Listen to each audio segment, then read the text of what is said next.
Hello guys, welcome है आप लोगों को सच्ची कहानियाँ का यूट्यूब चैनल में। तो गाइज, आज का कहानी है नर्क बना स्वर्ग।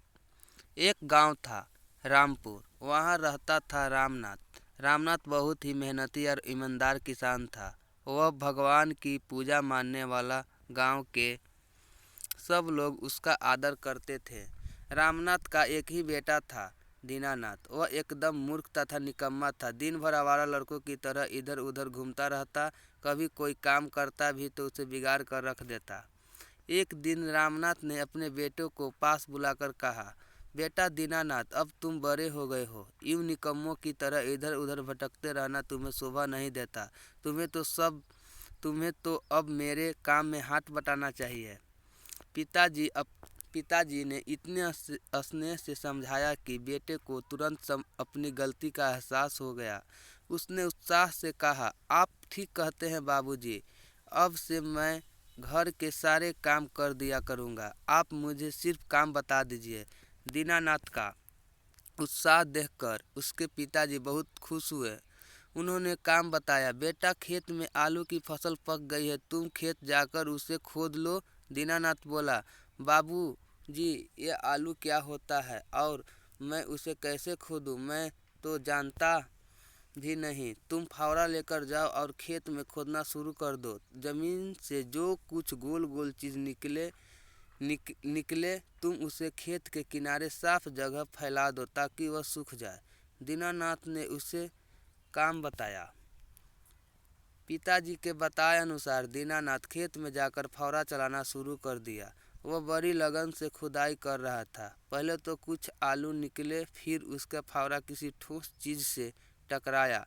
दीनानाथ ने उसे निकाल कर देखा। वह एक घड़ा था जो गोल गोल सोने के सिक्के से भरा था।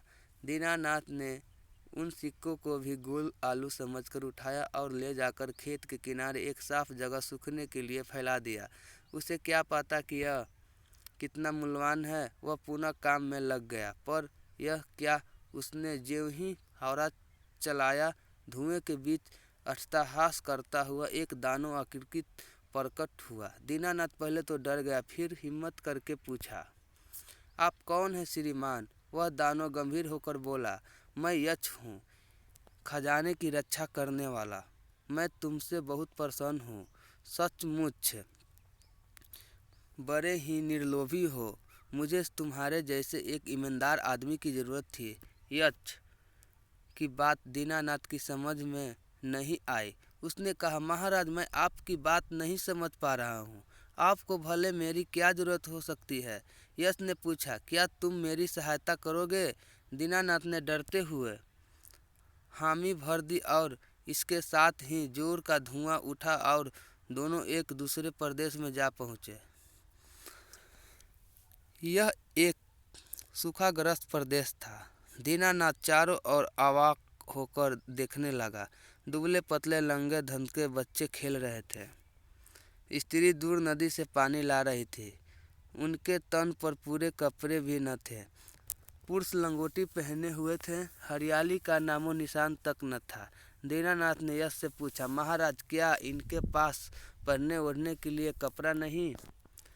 क्या इनके पास पर्याप्त भोजन नहीं? क्या यह बहुत ही गरीब लोग हैं? दीनानाथ की व्याकुलता देख यक्ष मन खुश से झूम उठा।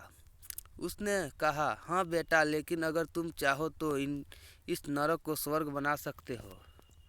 और तुम्हारे इस कार्य में यह लोग भी तुम्हारी हर संभव सहायता करेंगे। दीनानाथ अचरज से यक्ष का मुंह ताकता रहा।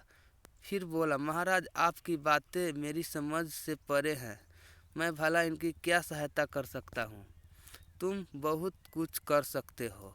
दीनानाथ, तुम्हारे खेत में जो खजाना मिला है, जिससे तुमने गोल गोल आलू समझकर खेत के किनारे सूखने के लिए फैला रखा है, वह आलू नहीं, सोने की मुहरें हैं। उन्हें बेचकर तुम इनकी गरीबी दूर कर सकते हो। यह कुएं और तालाब जो सूखे पड़े हैं, उनकी खुदाई करा सकते हो। इन कटे वृक्षों की जगह नए वृक्ष लगाकर इसे स्वर्ग बना सकते हो। अब बात दीनानाथ की समझ में आ गई। उसने यक्ष की बातों पर अमल कर उस नरक को स्वर्ग में बदल दिया। धन्यवाद दोस्तों।